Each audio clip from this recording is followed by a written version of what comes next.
going to read Alice's Adventures in Wonderland, Chapter 10, Part 2.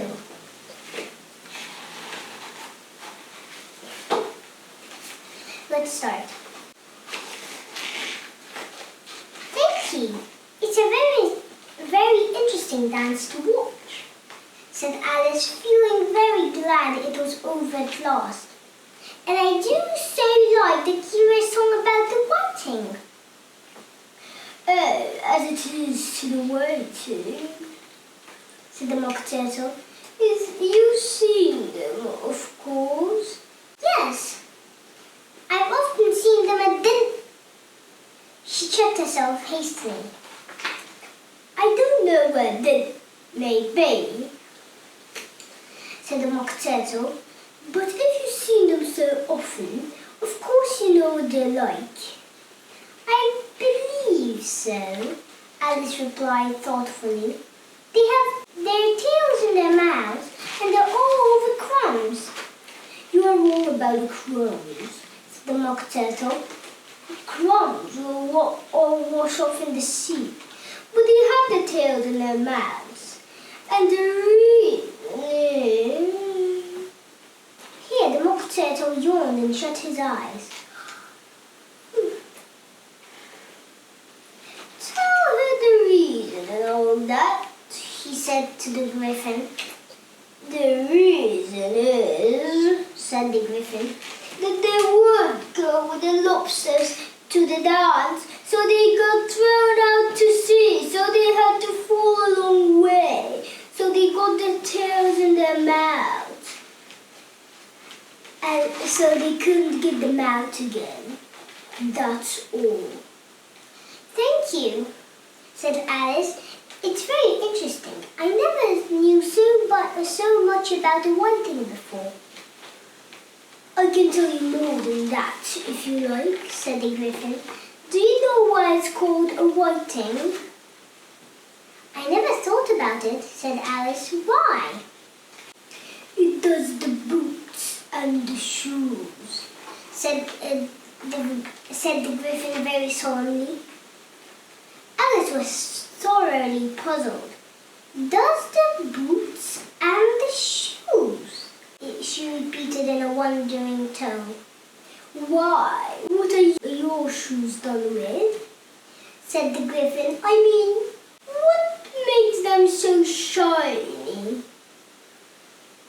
Alice looked down at them and considered a little before she gave her answer.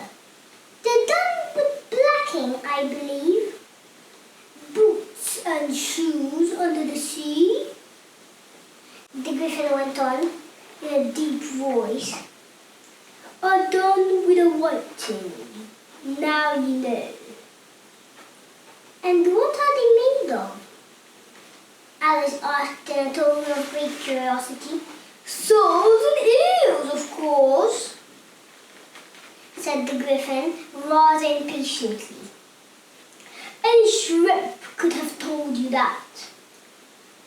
If I'd be the whiting, said Alice, whose thoughts were still running on the song, I'd have to say to the porpoise, keep back, please. We don't want you with us.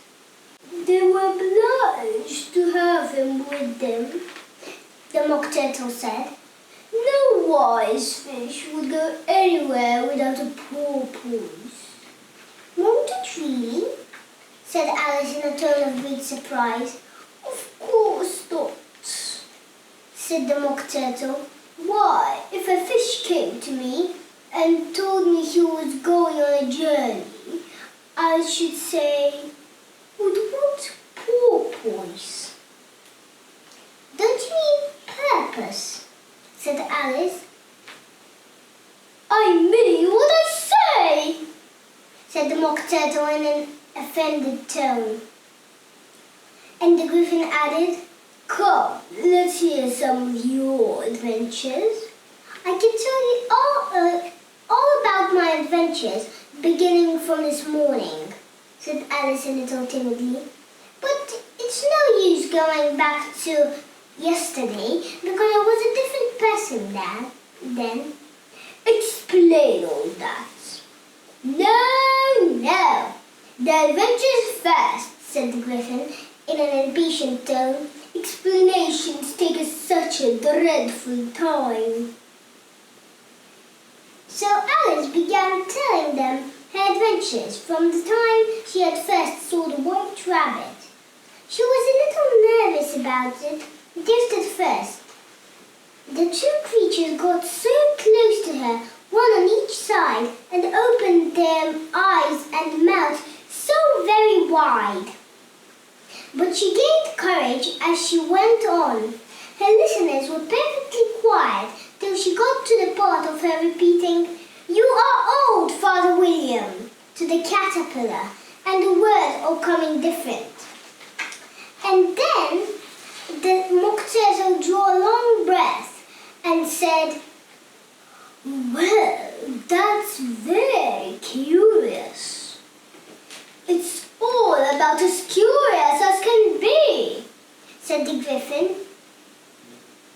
"It all came different," the Mock Turtle repeated thoughtfully. "I should like to hear her and try and repeat something now. Tell her to begin."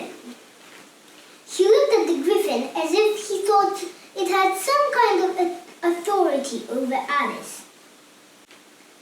"Stand up and repeat, 'tis the voice of a sluggard," said the Gryphon.